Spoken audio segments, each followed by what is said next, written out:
Halo, assalamualaikum. Oke, teman-teman, kali ini kita akan membahas tentang bagaimana cara meremove plagiasi yang ada di dalam tulisan karya ilmiah kita. Eh, ini tentunya sangat bermanfaat bagi teman-teman mahasiswa, Bapak Ibu dosen, bagaimana cara kita bisa terhindar dari plagiasi. Oke, kali ini yang akan saya bahas adalah bagaimana cara yang paling efektif, artinya cara yang memang dibenarkan untuk meremove plagiasi atau menghindari plagiasi.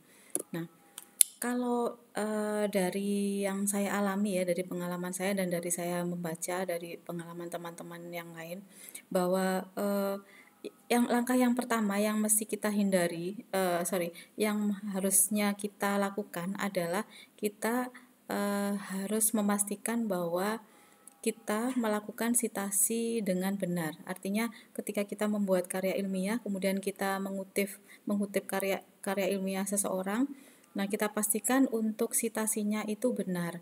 Nah, memang kalau kita melakukan dengan cara manual itu cukup memusingkan ya, tapi sekarang kan sudah ada aplikasi-aplikasi yang bisa kita gunakan dengan sangat tepat untuk melakukan proses sitasi otomatis ini kan ya. Nah, aplikasi-aplikasi untuk sitasi ini salah satunya adalah Mendeley, kemudian Zotero atau yang lainnya ya. Nah, untuk Mendeley, Zotero ini kebetulan di video saya sudah pernah saya ulas tentang tutorialnya bagaimana cara instalasi dan penggunaannya.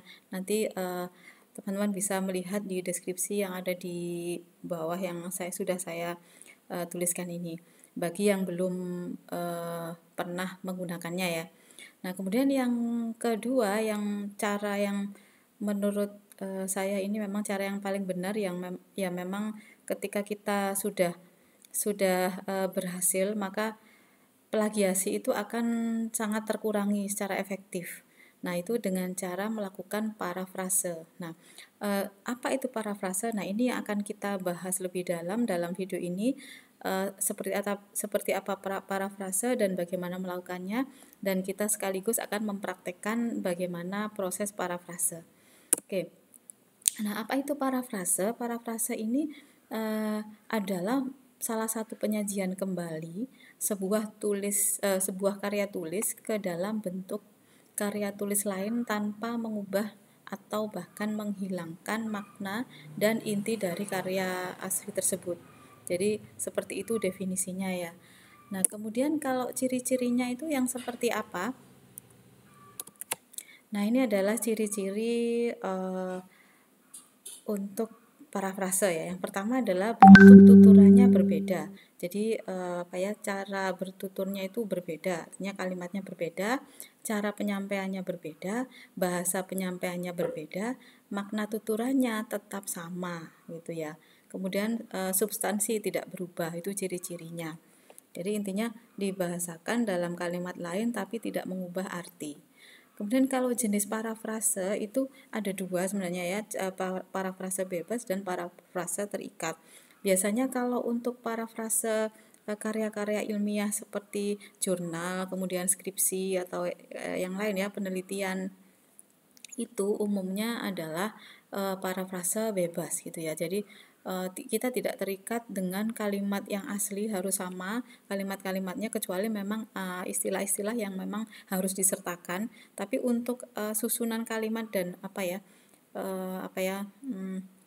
kalimat-kalimatnya itu bisa disinonimkan gitu. Nah, tapi memang ada jenis parafrase terikat, itu biasanya untuk parafrase seperti puisi atau sajak yang dimana di situ ada hal-hal yang tidak boleh dihilangkan gitu ya. Itu adalah parafrase terikat. Tapi di sini kita fokus di parafrase karya tulis seperti jurnal, skripsi, kemudian buku dan lain-lain. Maka kita menggunakan parafrase yang bebas. Nah, kemudian untuk langkah-langkah melakukan parafrase ini eh, kalau saya rangkum di sini adalah yang pertama adalah membaca dengan cermat bacaan yang akan kita parafrasekan. Ini pasti ya, kita baca dulu intinya makna yang terkandung di dalam kalimat itu seperti apa. kemudian menulis kalimat inti dari bacaan gitu ya. Jadi setelah kita baca, kita boleh menulis kalimat inti kalau misalnya memang kita ingin runtut gitu ya, atau mungkin ada yang takut ada yang kelupaan. Nah, kita bisa menulis kalimat intinya dulu, kemudian mengembangkan kalimat inti yang telah diperoleh menjadi gagasan pokok gitu ya. Intinya kita memahami ini ya, intinya dari kalimat yang panjang itu kita sudah memahami maknanya, kemudian kita ambil intinya, kemudian kita kembangkan gitu ya. Kemudian menyampaikan gagasan tersebut dengan menggunakan bahasa kita sendiri. Nah, inilah yang penting dari sini ya. Kemudian menggunakan kata sinonim. Nah, menggunakan kata sinonim ini sangat penting karena kita itu kadang kan ada yang kaya akan kalimat, ada yang tidak gitu ya.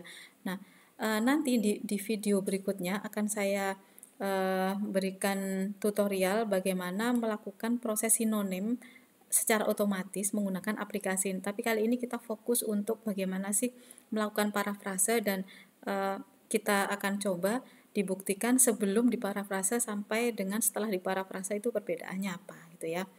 Kemudian yang berikutnya adalah langkah-langkahnya adalah mengubah kalimat langsung menjadi tidak langsung. Nah, ini boleh seperti ini, boleh tidak gitu ya. Intinya gimana caranya supaya kita bisa mengartikan kembali dengan makna yang berbeda tapi dengan makna yang sama tapi dengan kalimat yang berbeda gitu ya. Kemudian bisa juga dengan mengubah kalimat aktif menjadi pasif, itu juga salah satu cara gitu ya. Atau mungkin kalimatnya sudah pasif tapi kemudian kita parafraskan, ya bisa saja dengan kalimat pasif yang lain tapi dengan makna atau sinonim dengan makna yang sama tapi dengan kalimat-kalimat sinonim. Nah, itu juga akan terhindar dari plagiasi. Oke, sekarang langkah berikutnya kita akan coba yang sudah kita pelajari tadi untuk teorinya, langkah-langkahnya parafrase kita akan coba. Sekarang saya akan mencari salah satu. Saya akan mencari salah satu jurnal ya. Misalnya saya ambil di Google Scholar, saya. Kemudian misalnya saya akan mengambil salah satu kalimat di sini. Ini saya klik saja. Nah, misalnya di sini deskripsi ini jelas deskripsi ini kalimat ini sudah masuk di dalam internet kan ya. Sudah masuk dalam internet, sudah terpublikasi menjadi sebuah jurnal. Artinya kalau kita mengutip kalimat ini secara mentah-mentah maka akan dianggap plagiat gitu ya. Nah, kita buktikan dulu. Jadi kalimat ini misalnya ya.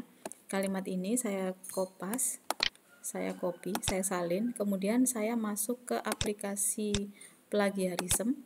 Nah, ini saya menggunakan aplikasi plagiarism checker yang sudah kita sempat ulas di video sebelumnya ya.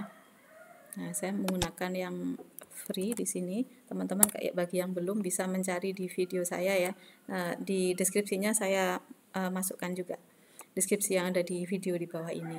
Oke, yang kalimat yang tadi akan saya coba saya paste ya, Ctrl V di sini. Nah, ini adalah kalimat yang berasal dari ini ya, dari web ini. Nah, kita akan coba ini kalimat ini kita analyze. Nah, ini untuk melihat tingkat plagiasi dari tulisan ini berapa persen. Nah, ini ya. Nah, ini kan penjelasannya langsung saya masuk ke summary-nya. Nah, summary-nya di sini penjelasannya plagiarisnya yang terdeteksi plagiasinya 49% gitu ya.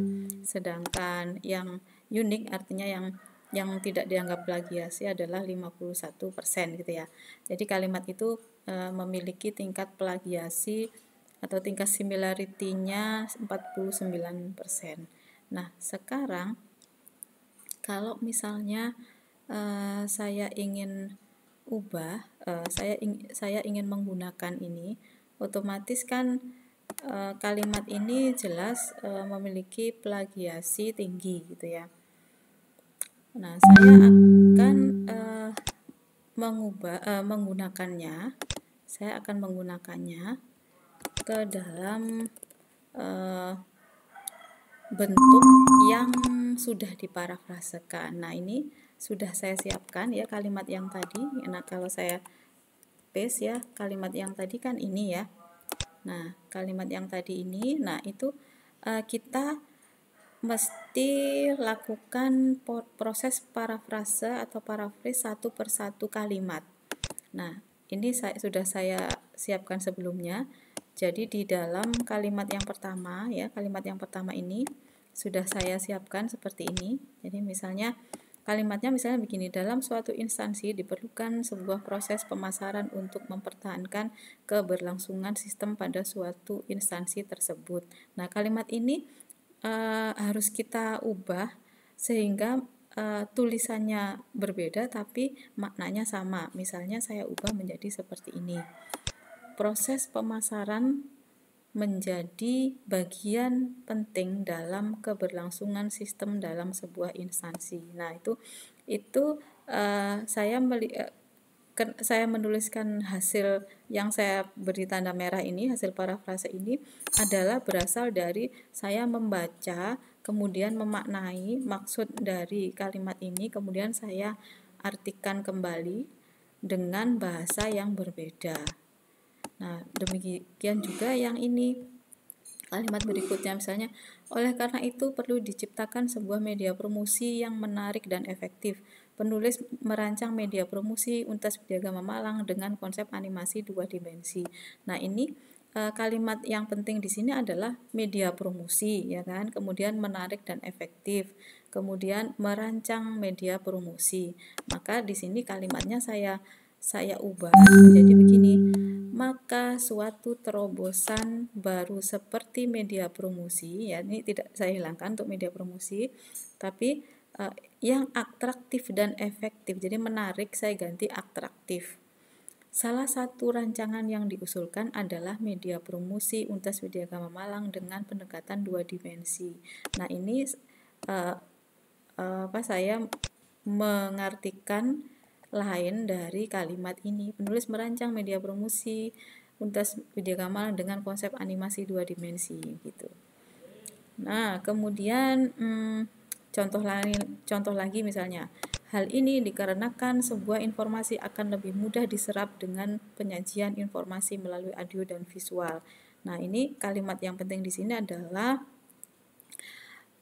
mudah diserap dan penyajian informasi melalui audio dan visual. Nah, ini saya ganti menjadi begini. Dimensi yang terlibat adalah suara dalam kurung audio dan visual dengan tujuan agar lebih mudah diterima. Nah, jadi lebih mudah diterima itu sebagai pengganti lebih mudah diserap gitu. Nah, kemudian misalnya lagi kalimat aslinya begini. Animasi yang dirancang oleh penulis merupakan video animasi dalam bentuk 2D yang menjelaskan dan memperkenalkan Universitas Widyagama Malang. Nah, di sini yang kalimat yang penting di sini adalah video animasi dalam bentuk 2D. Kemudian memperkenalkan. Nah, ini maka di sini saya ganti menjadi tema dari media promosi ini adalah menyajikan company profile. Nah, company profile ini adalah untuk mewakili atau membuat dalam bentuk lain kalimat memperkenalkan Universitas Widyagama Malang. Di sini saya ganti menyajikan company profile dari institusi untuk dikenalkan ke masyarakat. Nah, itu kan artinya kan sama gitu ya. Nah, yang terakhir misalnya ini animasi 2D dibuat dengan menggunakan Macromedia Flash 8 diedit dengan Adobe Premiere. Nah, ini saya ganti menjadi sementara dalam penyusunannya peneliti menggunakan aplikasi Macromedia Flash 8 dan Adobe Premiere sebagai editornya gitu, seperti itu. Nah, kalimat ini kemudian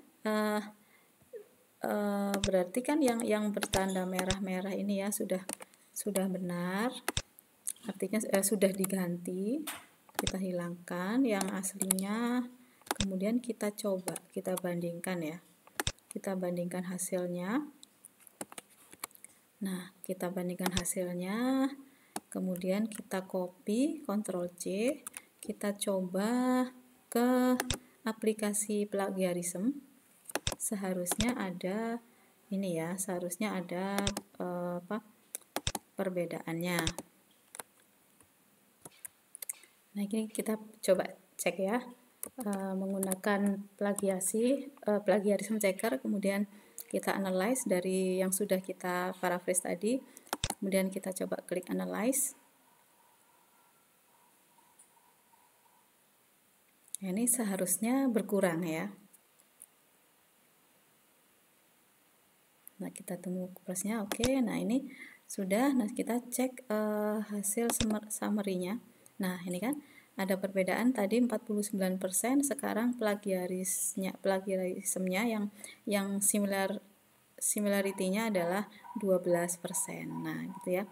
Itu karena dengan cara itu cukup efektif untuk bisa mengurangi plagiarisme. Jadi memang kalau dari pengalaman saya dan dari pengalaman teman-teman itu cara paraphrase ini adalah cara yang paling efektif dan kita bisa juga bisa menyampaikan dengan kalimat yang mungkin lebih sederhana atau mungkin lebih mudah dipahami. Oke, mungkin itu saja teman-teman yang untuk video kali ini. Nah, untuk video berikutnya akan saya coba sajikan bagaimana sih cara melakukan parafrase yang mana di situ sinonimnya kita bisa mengeksplor secara otomatis dari aplikasi. Itu yang pertama. Dan yang kedua, apakah ada cara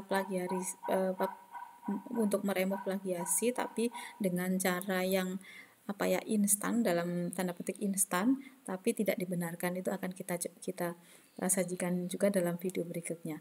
Oke, sampai jumpa di video berikutnya. Jika suka dengan video ini silahkan like, subscribe, dan komen. Terima kasih. Assalamualaikum.